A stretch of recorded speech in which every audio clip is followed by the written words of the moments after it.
Bienvenidos a Sin Línea MX, soy Erika González. En los gobiernos anteriores en México se han otorgado concesiones mineras y petroleras de un valor enorme, que los concesionarios nunca han explotado. Solo las concesiones mineras que se entregaron en el pasado en México otorgaron derechos sobre los recursos del subsuelo de 117 millones de hectáreas, que equivale a más de la mitad del territorio nacional.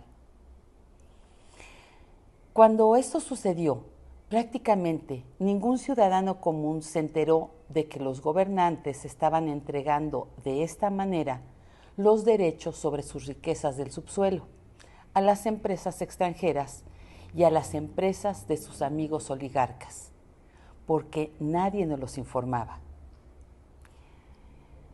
A la fecha, muchas de esas concesiones han vencido o se han revocado y aún quedan vigentes concesiones sobre 21 millones de hectáreas, un poco más del 10% del territorio nacional.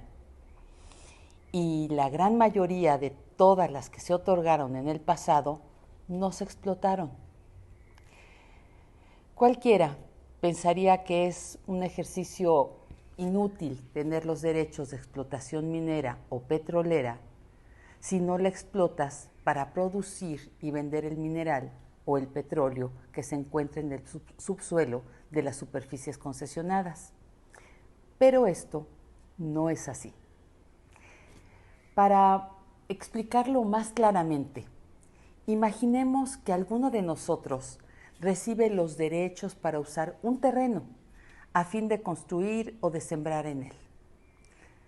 Pero si no lo hago, el terreno aparentemente no me reportaría ningún beneficio.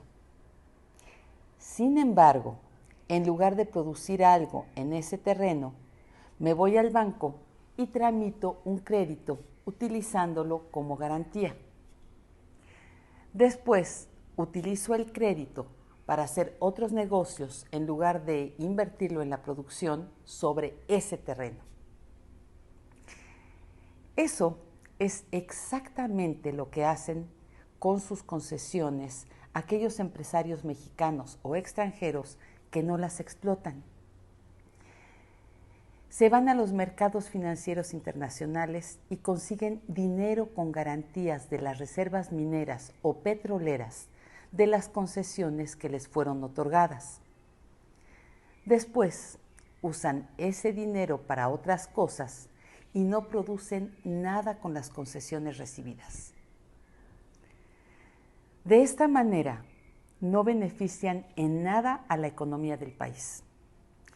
Nadie puede tocar las tierras concesionadas mientras ellos las mantienen secuestradas y por lo tanto no producen minerales o petróleo.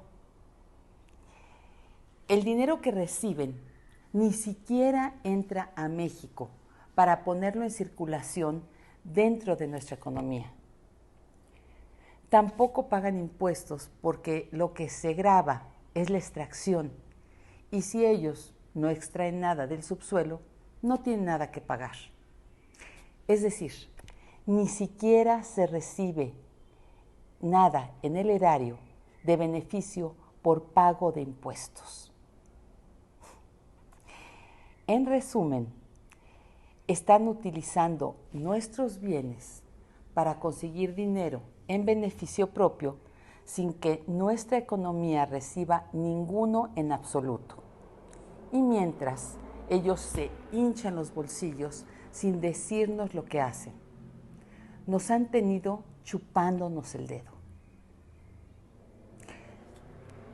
Otro tema fue el de los impuestos para aquellos concesionarios que sí han explotado minas durante décadas sin habernos pagado hasta hace muy poco, dedicándose también, entre otras cosas, a destruir el medio ambiente, sin que nadie se los reclamara antes de este gobierno.